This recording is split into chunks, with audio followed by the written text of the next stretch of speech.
They stay in Jersey, those papers.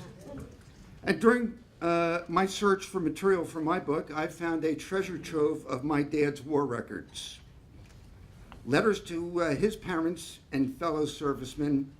I found citations, photographs, and so many priceless artifacts that it was as if I had a backstage pass at the World War II Museum or a director's chair at the filming of Saving Private Ryan and The Longest Day.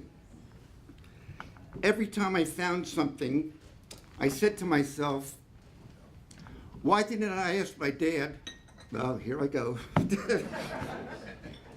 Why didn't I ask my dad to tell me about this battle and the events leading up to it? What was it like to be in the British-built airspeed AS-51 Horsa glider during the Normandy invasion? Did he ever lose faith in God during the years that he spent on foreign soil? And what was it like to see men die on the battlefield?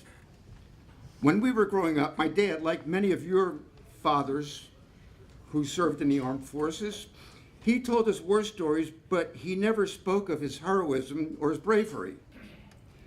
It was not only his duty to serve, it was his honor to serve.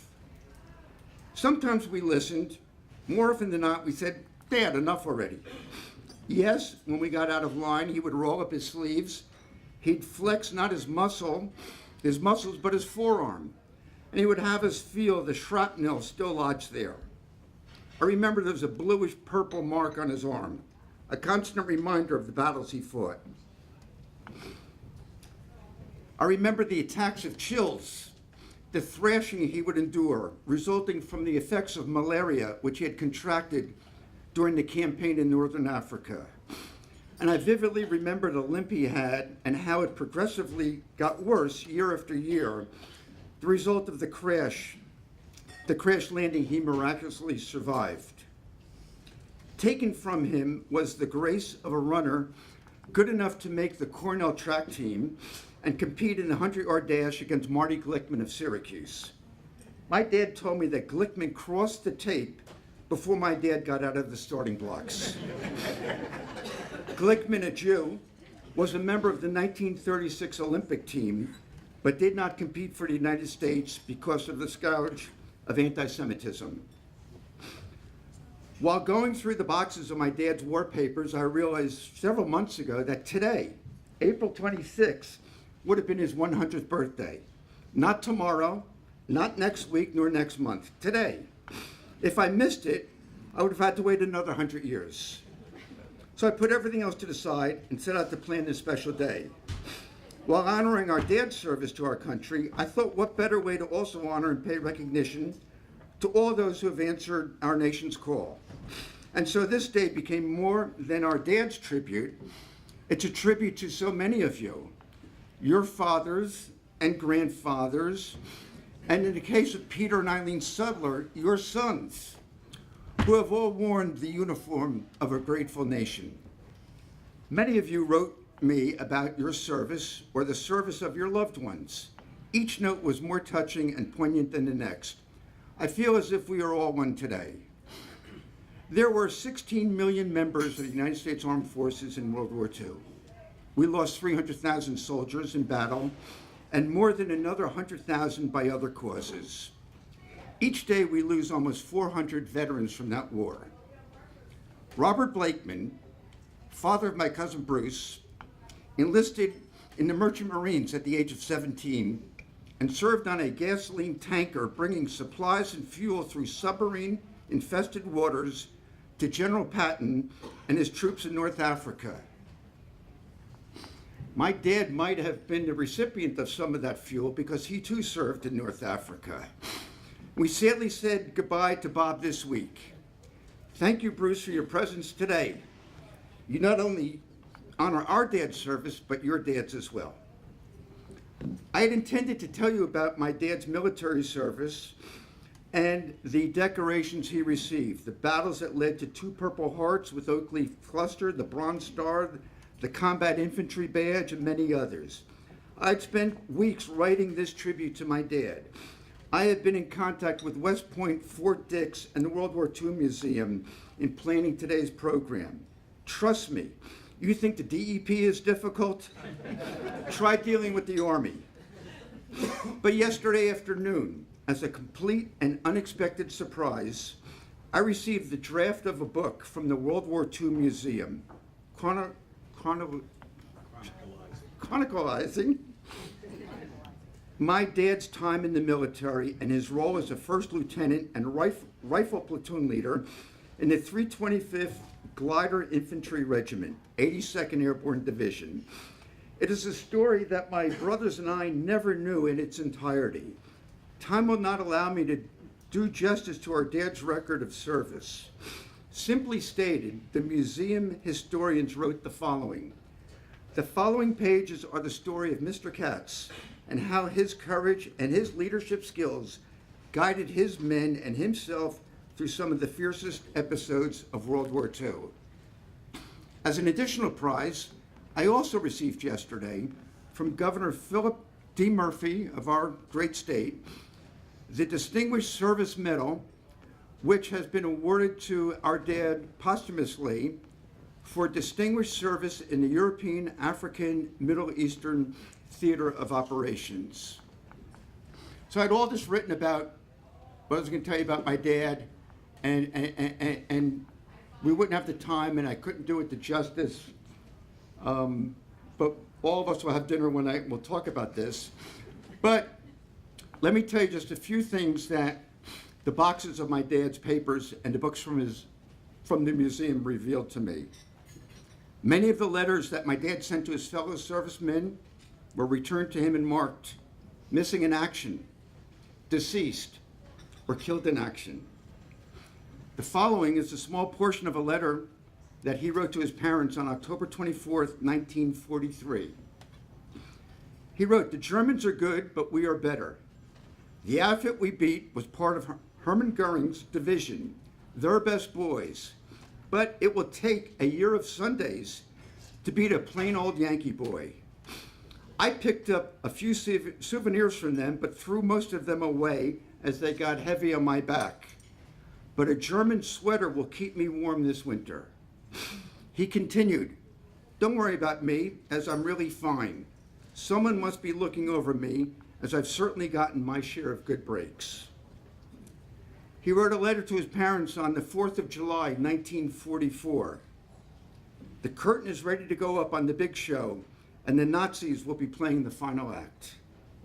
And in an interview for the Asbury Park Press in 1984, the 40th anniversary of the D-Day invasion, my dad recalled the following. "We were airborne for hours as we circled over the landing area with planes above and below us. Finally, after dark, we came in for a landing, which was very rough. I suffered a compound fracture of my leg, and after putting it in a splint, they hid me in a hedgerow until I was found by troopers of the 101st Airborne and sent back to England for treatment. For all intents and purposes, the war was over for me because my leg was too badly shattered for further duty." What my dad did not say was that he gave himself morphine shots to ease the pain while waiting to be evacuated by the 101st. His parents had received a telegram from the War Department 16 days after this accident, or this crash landing, that their only son was slightly injured. Beta Sigma Rho, his Cornell fraternity, announced that he had been killed in action. One can only imagine the anguish felt by his parents, thousands of miles away, glued to their radio, their only son, hopeful for his well-being and fearful that an Army officer would come knocking on their door to deliver the news that no parent could ever comprehend. On the morning that my dad's glider crashed during Operation Warlord, my grandmother just happened to write this letter to her son. "Dearest Stanley, yesterday was Invasion Day, and what excitement there was in the good old USA. The radio gave reports all day long. Remember, my dear, keep having faith in God, and He will be good. Pray as you never prayed, and you will be home soon. God spared my dad. He returned to the States on September 12th, 1944, and he was hospitalized for more than 2 years. My dad's mission was complete, but the Great Crusade continued. His comrade in arms continued to fight on to liberate the oppressed. Little did they know the names of those that they were saving, but we know them. Abraham Zuckerman and Maciej Petir, teenage boys from Krakow, Poland, who had each lost their entire families in the Holocaust. Isaac Levenstein, a young man who had lost 2 beautiful children and was separated during the war from his wife. And Minna Mark, a young girl, sheltered in an attic with her parents and sisters, her parents and sister, by righteous Gentiles, never seen the light of day for 2 years. But those comrades in arms pressed on. And you know what? Mission accomplished. Seated amongst us are the children and grandchildren of the Zuckermans, Pantiers, and Levensteins. And I'm most honored to welcome my dear mother-in-law, Millie Zuckerman.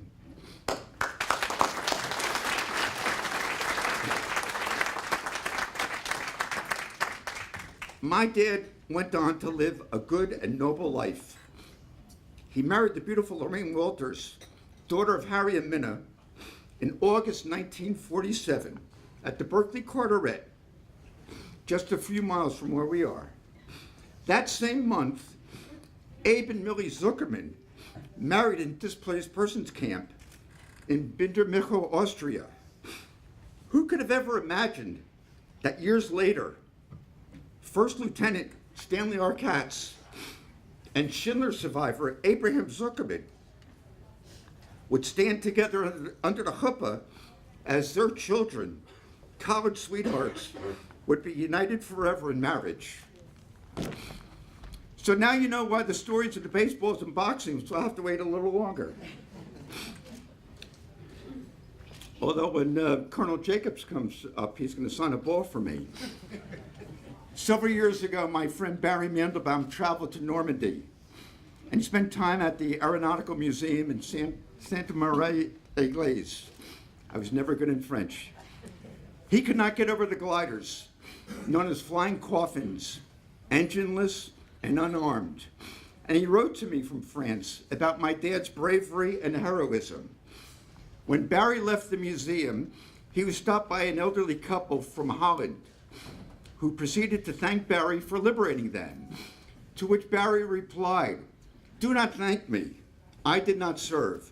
Thank Stanley Katz and his brothers in arms." So thank you, Dad. Your dedication to our country has spanned a lifetime. Richard, Robert, Jonathan, and I are so very proud of you and the legacy that you've bestowed upon us.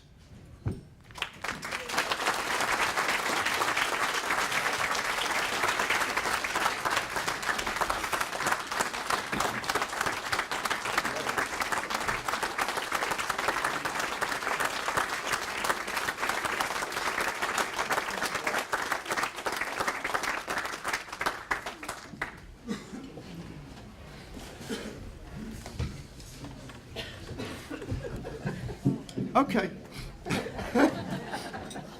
So, let me tell you about my good friend, Colonel Jack Jacobs.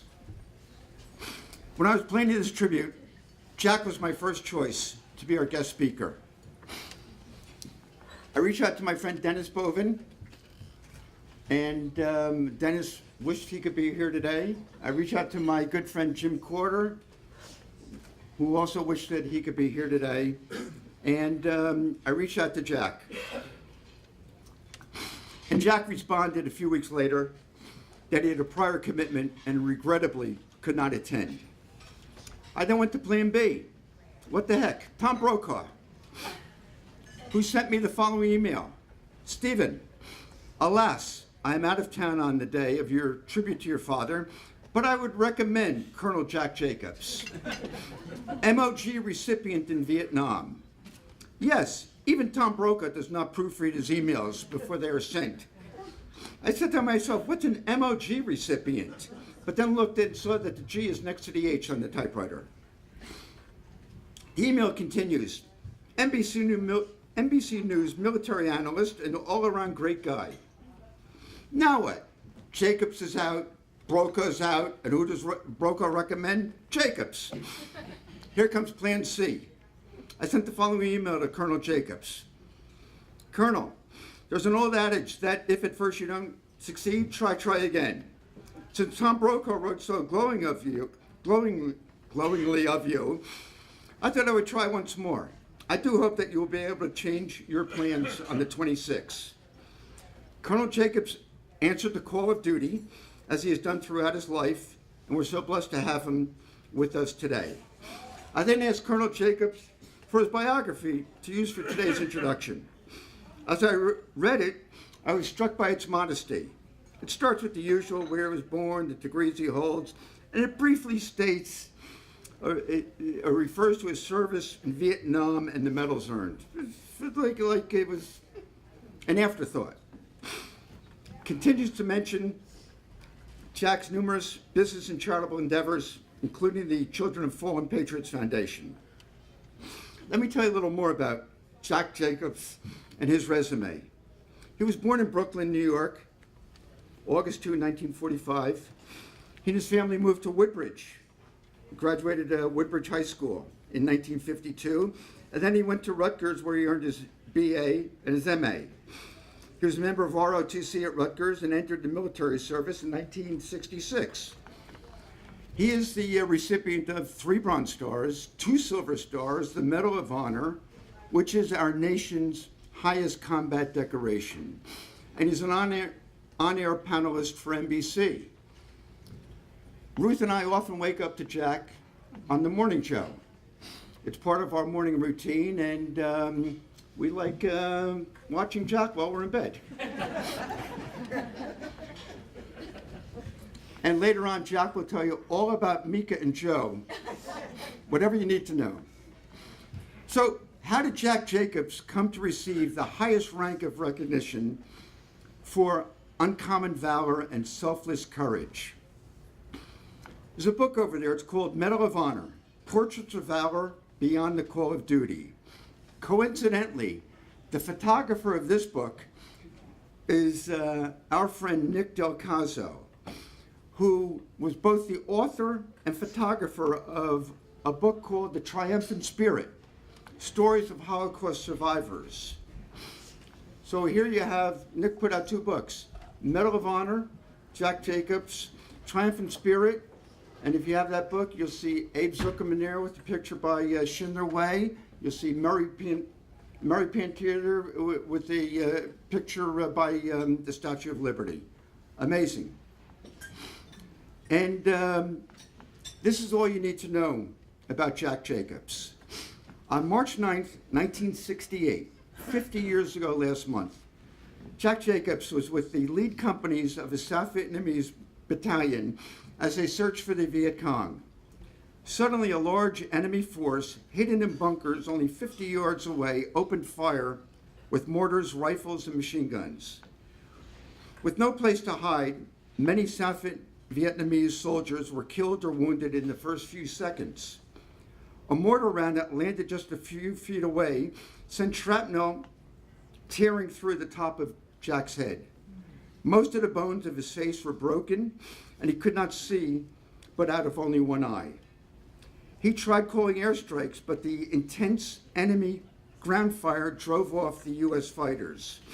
Shortly afterward, the lead company commander was badly wounded, and the South Vietnamese troops began to panic. Jacobs assessed the situation and realized that if someone didn't act quickly, everyone would be killed. The words of Hillel, the great Jewish philosopher, jumped into Jack's mind.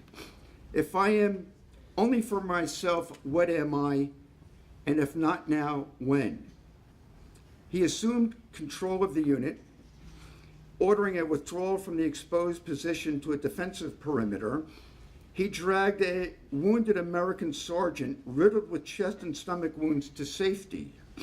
You'll see when Jack stands up, he's a bantamweight. He then returned to the fire-swept battlefields to rescue others.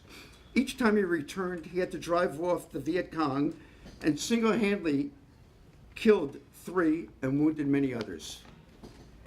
Despite being weak from blood loss, he went back time and time again, bringing to safety 13 fellow soldiers before he tried to take a brief rest, but discovered that he couldn't get up again. During the helicopter ride to the field hospital, Jack lost consciousness several times. Days later, at another hospital, doctors pierced his skull, put his skull and face back together, and he subsequently endured more than a dozen surgical procedures. Back in the United States, Jacobs was assigned to Fort Benning, where he became the commander of an officer candidate company. And about a year after they received an order to report to Washington, D.C. On October 9th, 1969, at a ceremony at the White House, President Richard Nixon awarded him the Medal of Honor. After completing graduate school at Rutgers, Jack asked to return to Vietnam, where he got himself assigned to the Vietnamese Airborne Division. He walked away unscathed when his helicopter was shot down, but he was subsequently wounded again. Jack retired as colonel after 22 years of active and perilous duty. During the Battle of March 9th, 1968, 50 years ago last month, Jack recounted the words of Hillel. And, excuse me.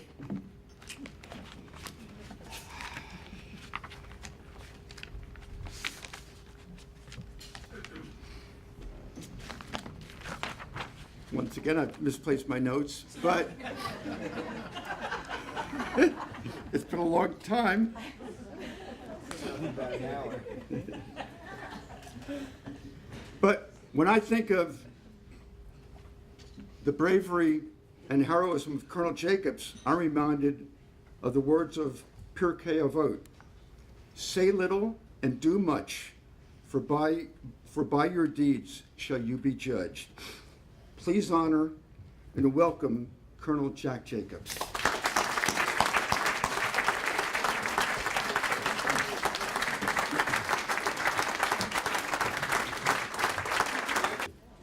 It reduces its value immediately.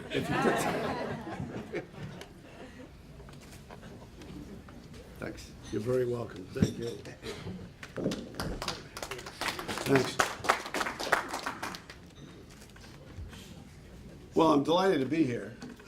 Although many of us about our age are delighted to be just about any place. Can you see me all right at all? This is a very tall podium. When I sit down on the set at NBC, they put me on a cushion about this big. And the trouble is now my feet are off the ground. And they have these glass tables and a jib camera, which persists in taking shots through the glass table to show my legs dangling like Lily Tomlin, in the big chair. Very disconcerting. But I do like being short. I'm constantly amazed about people who are have normal heights and manage to survive combat. I don't know what that. When I first said I was going to come into the Army, everybody said, "Don't go into the Army. It's for big people. You have to be big and strong. You have to be able to bench press an automobile, and you're, a little Weasley character and so on. So being in the Army is not for you." And then when all the bullets and shrapnel start flying around, everybody tries to get to be about this big. So I really like being small. If I were 2 inches taller, I'd be dead. So I'm very pleased at being something of a midget. And then when I retired from the Army, which was a long time ago now, 30 years, a little over 30 years, it's still good being small as a civilian. We're very much concerned about the ecology and And so I have a very small carbon footprint. I don't use up very many. I'm not like Al Gore, who has the largest carbon footprint of anybody in the United States. I can wear kids' clothes and so on. So for me, it's good for me. I told kind of an interesting anecdote when I told my parents I was going to come into the Army and I was going to stay in. I came in initially with the expectation of doing my bit, serving for 3 years, and then getting out and going to law school. But I stayed, and I stayed because I really loved the people.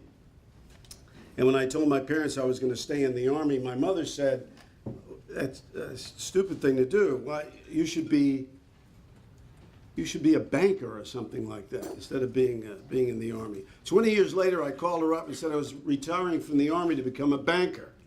She said, "Why are you doing that? You have this great career in the Army."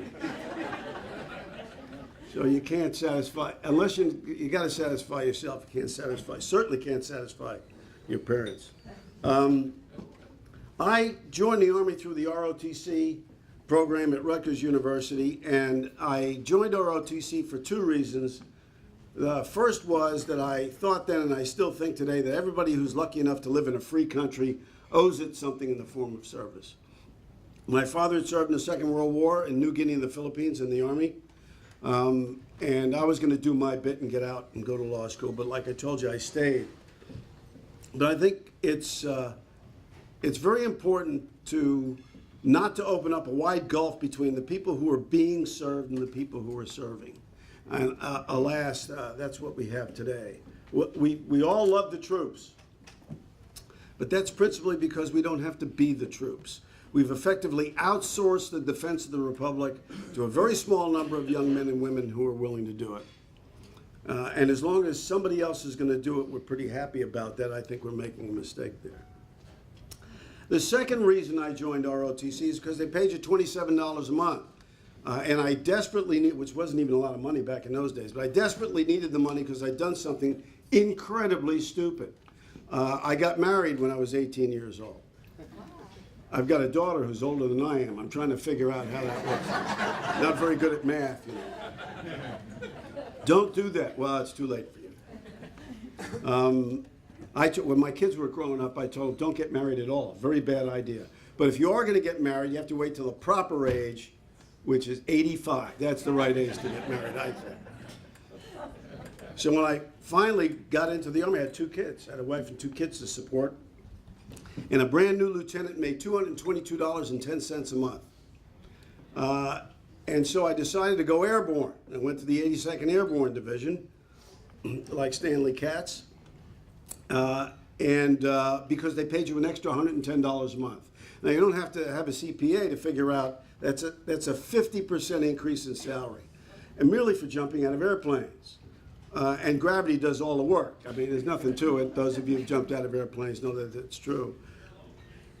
I'll tell you an interesting story. It just occurred to me was that the first 5 airplane rides I ever took, I jumped out of them. I had never been in an airplane until I went to jump school. Back in the days when almost nobody flew. Businessmen flew, you know, families didn't fly. People, run-of-the-mill people didn't fly. Well, I didn't either. And I jumped out of these airplanes, and for somebody my size, it's really quite easy since I don't weigh very much at all.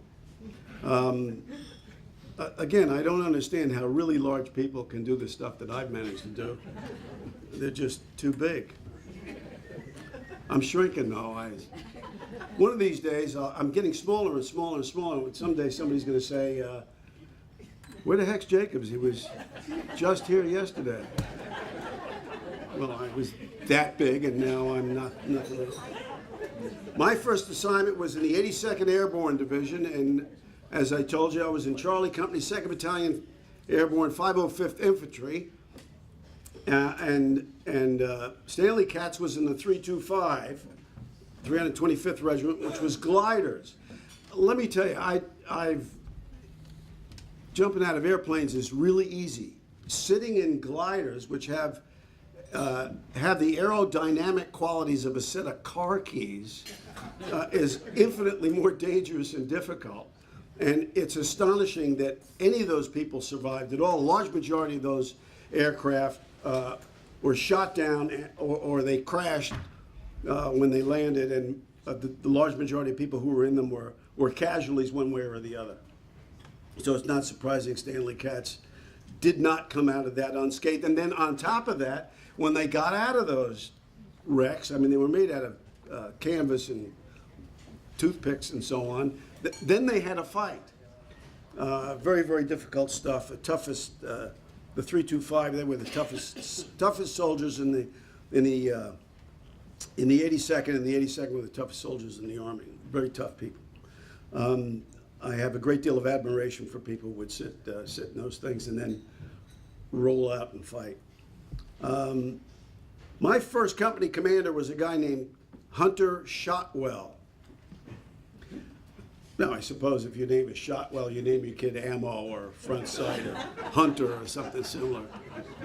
He was a 1963 graduate of West Point where he played lacrosse and hockey and had no teeth as a result of that. 2 games designed for people to hit each other over the head with sticks.